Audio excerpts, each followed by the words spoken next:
விஜயகாந்த் நல்ல மனிதர், இனிய நண்பர்.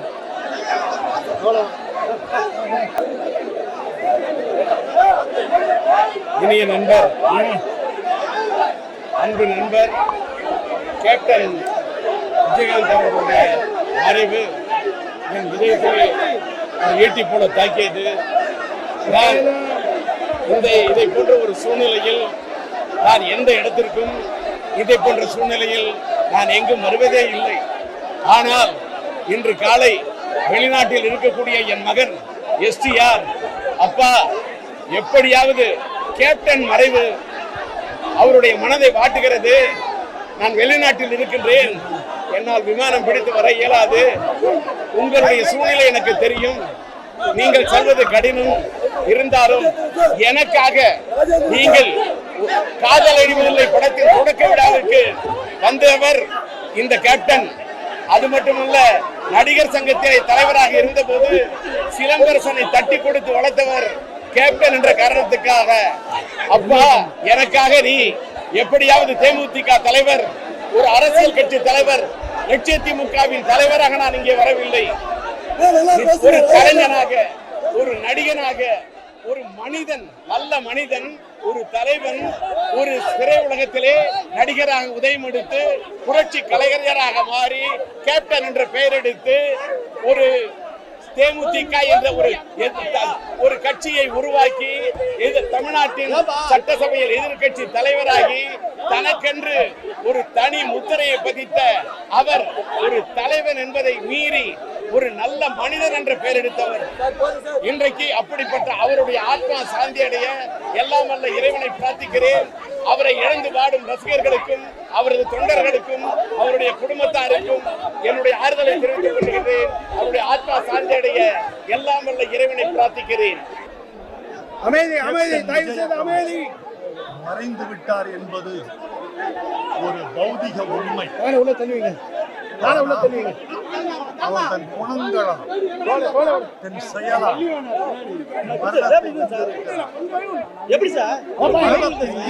பொறாமையாக இருக்கிறது.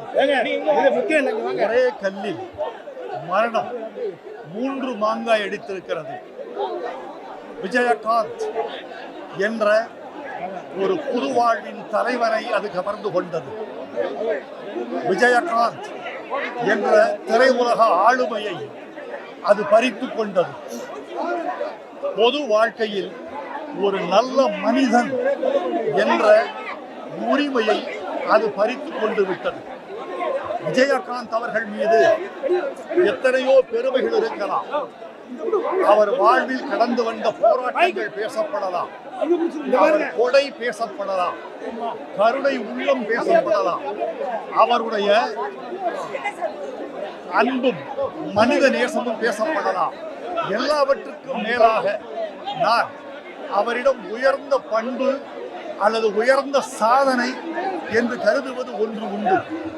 பொதுவாக வேறொரு துறையிலிருந்து பொது வாழ்க்கைக்கு வருகிறவர்கள் காத்திருப்பார்கள். IAS, IPS அலுவலர்கள் தங்கள் பதவி காலம் முடிகிற வரைக்கும் காத்திருப்பார்கள். பதவி காலம் முடிந்த பிறகு பொது வாழ்க்கைக்கு வரலாம் என்று திட்டமிடுவார்கள்.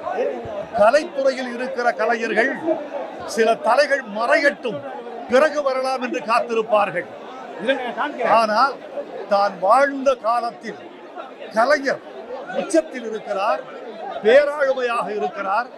ஜெயலலிதா உச்சத்தில் இருக்கிறார், ஆளுமையாக இருக்கிறார்.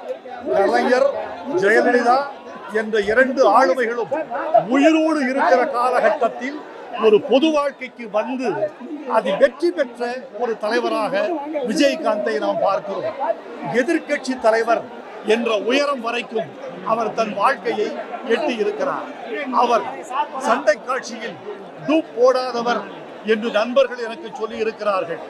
அரசியல் வாழ்க்கையிலும் அவர் டூப்பை அனுமதிக்கவில்லை என்பதுதான் அவருடைய மிகப்பெரிய குணமாக நான் கருதுகிறேன். விஜயகாந்த் அவர்கள் பன்னெடுங்காலம் நினைக்கப்படுவார். ஒரு கலைஞராகவும் நினைக்கப்படுவார், ஒரு தலைவராகவும் நினைக்கப்படுவார்.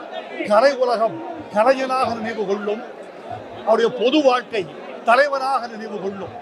அவரை இழந்து வாடுகிற நான் அவருடைய குடும்பத்தாரை பார்த்தேன். சகோதரி பிரேமலதா அவர்கள் கண்ணீர் ஊறிய கண்களோடு தலைமாட்டில் நின்று கொண்டிருக்கிறார். அவரை பார்த்ததும் எனக்கே மனசு கலங்கி விட்டது. நீங்கள் துணிச்சலோடு நடவிட வேண்டும் அம்மா என்று சொல்லிவிட்டு வந்தேன். அவரை இழந்து வாடும் குடும்பத்தாருக்கு என் இரங்கல். அவரை இழந்து வாடும் கதறுகிற கட்சி தொண்டர்களுக்கு என் இரங்கல். நெடுங்காலம் நினைக்கப்படுவார் விஜயகாந்த். அவர் மறைந்து விட்டார். உடல் ரீதியாக, செயல் ரீதியாக, எண்ணங்களால் அவர் பல்லாண்டுகள் வாழ்வார் என்று நினைக்கிறேன். விஜயகாந்தின் புகழ் வாழ்க. தோன்றிய துறைகளில் புகழ்கொடி நாட்டியவர் அருமை சகோதரர் விஜயகாந்த் அவர்கள். திரைத்துறையில் தனக்கென்று ஒரு பாணியை வைத்துக் கொண்டு தனி முத்திரை பதித்தவர். லட்சக்கணக்கான கோடிக்கணக்கான ரசிகர்களை தமிழகத்தில் மட்டுமல்ல உலகெங்கும் பெற்றிருந்தவர். திரையுலகிலே எப்படி முத்திரை பதித்தாரோ அதுபோல அரசியலில் புகுந்து சிறந்த தலைவர்களாக கருதப்படுகிற பெரிய தலைவர்கள் இருவர் உயிரோடு இருந்த போது கலைஞர், செல்வி ஜெயலலிதா அவர்கள் இவரெல்லாம் வாழுகிற காலத்திலேயே அரசியலில் புகுந்தவர், துணிச்சல் நிறைந்தவர், மிகச்சிறந்த பண்பாளர், ஏழைகளுக்கு எளிய மக்களுக்கு உதவ வேண்டும் என்கிற எண்ணமும் துடிப்பும் கொண்டவர், உதவியவர். நடிகர் சங்கத்தினுடைய தலைவராக பொறுப்பேற்று நடிகர் சங்கத்தினுடைய கடனை எல்லாம் அடைத்து நடிகர் சங்கத்தை கடனிலிருந்து மீட்டவர். பல ஏழை கலைஞர்களை, எளிய கலைஞர்களையும் கடனிலிருந்து மீட்டி அவர்களுக்கும் நல்வாழ்வு தர பாடுபட்டவர். இப்படி நல்ல மனிதராக, பண்புள்ள மனிதராக, அனைவராலும் நேசிக்கப்படுகிற மனிதராக அவர் திகழ்ந்த காரணத்தினாலே தான் மக்களும் அவரை நேசிக்கிறார்கள். சகோதரர் விஜயகாந்த் அவர்களுடைய புகழ் பெருமைகள் என்றென்றும் திரையுலகிலும் சரி, அரசியல் உலகிலும் சரி, மக்கள் இடத்திலே நீங்காத இடம் பெற்று நிலைத்திருக்கும். அருமை சகோதரர் விஜயகாந்த் அவருடைய புகழ் வாழ்க என சொல்லி நிறைவு செய்கிறேன். தேசிய முற்போக்கு திராவிட கழகத்தினுடைய தலைவர் மரியாதைக்குரிய விஜயகாந்த் அவர்கள் இன்று காலை இயற்கை எதினார் என்கிற மிக துயரமான செய்தியாகும். உடல்நலக் குறைவால் பாதிக்கப்பட்டு மருத்துவர்கள் தீவிரமான முறையில் சிகிச்சை அளித்தும் சிகிச்சை பலனின்றி இயற்கை நம்மிடமிருந்து அவரை பறித்து கொண்டது. திரைத்துறையில் பங்கெடுத்து தவிர்க்க முடியாத சக்தியாக விளங்கியவர் திரு விஜயகாந்த் அவர்கள். 100க்கு மேற்பட்ட திரைப்படங்களில் கதாநாயகன் நடித்து இந்த படங்கள் இன்றைக்கும் நம்முடைய நெஞ்சங்களில் நிலைத்து நிற்கிறது. குறிப்பாக சொல்ல வேண்டும் என்று சொன்னால் ரமணா போன்ற படங்கள் என்றென்றைக்கும் தேவைப்படக்கூடிய படங்கள், அளிக்க முடியாத படங்களாகும். உதாரணத்திற்கு அது ஒன்று. அதுபோன்று ஏராளமான படங்களை அவர் நடித்திருக்கிறார். திரைத்துறையில் வெற்றி கண்ட அவர் அரசியல் துறையில் ஈடுபட்டு தனி கட்சி தொடங்கி தனித்து பயணம் செய்து அதிலேயும் தேர்தலிலே போட்டியிட்டு அவர் மட்டும் வெற்றி பெற்று சட்டமன்ற உறுப்பினராக தேர்வு செய்யப்பட்டு சட்டமன்ற உறுப்பினராக சிறப்பாக செயல்பட்டார். அதன் பின்னர் இந்திய கம்யூனிஸ்ட் கட்சி, மார்க்சிஸ்ட் கட்சி, அண்ணா திராவிட முன்னேற்ற கழகம் போன்ற கட்சிகளோடு இணைந்து போட்டியிட்டு தேசிய முற்போக்கு திராவிடர் கழகம் எதிர்கட்சி அந்தஸ்தை பெற்றது. திரு விஜயகாந்த் அவர்கள் எதிர்கட்சி தலைவராக பணியாற்றினார்கள். சட்டப்பேரவையில் அன்றைக்கு இருந்த முதலமைச்சர் மரியாதைக்குரிய செல்வி ஜெயலலிதா அவர்கள் எப்படி ஆக்ரோஷமாக செல்வார் என்பது தெரியும். அதனை மிக தைரியத்தோடு வீரியத்தோடும் திரு விஜயகாந்த் அவர்கள் மேற்கொண்டார்கள், தைரியமாக செயல்பட்டார்கள் என்பது வகைப்படுத்தப்பட்ட ஒன்றல்ல. அதன் பிறகு மக்கள் நல கூட்டணியில் எங்களோடு இணைந்து அவர் பணியாற்றுகிற பொழுது அவரோடு நன்கு நேரடியாக பேசி பழகக்கூடிய நல்ல வாய்ப்பு கிடைத்தது. அத்தகைய சந்தர்ப்பங்களில் அவர் வெளிப்படையாக பேசக்கூடிய ஒரு நல்ல மனிதர்.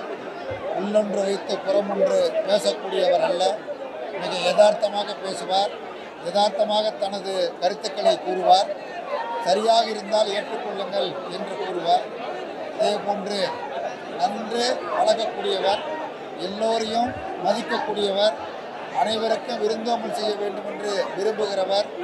ஒரு நல்ல மனிதரை தமிழகம் இழந்துவிட்டது, ஒரு நல்ல கலைஞரை தமிழகம் இழந்துவிட்டது, ஒரு நல்ல அரசியல் தலைவரை தமிழகம் இழந்துவிட்டது என்று கூறி அவருக்கு இந்திய கம்யூனிஸ்ட் கட்சியின் தமிழ்நாடு மாநில குழுவின் சார்பில் அஞ்சலியை செலுத்தி அவரது பிரிவால் வாடுகிற அவருடைய துணைவியார் பிரேமலதா மற்றும் அவருடைய மகன்கள், அவருடைய மைத்துனர் சுதீஷ் அவர்களுக்கும், அதேபோல தேசிய முற்போக்கு திராவிட கழகத்தினுடைய தொண்டர்களுக்கும் இந்திய கம்யூனிஸ்ட் கட்சியின் சார்பில் ஆழ்ந்த ஆறுதலை தெரிவித்துக் கொள்கிறேன்.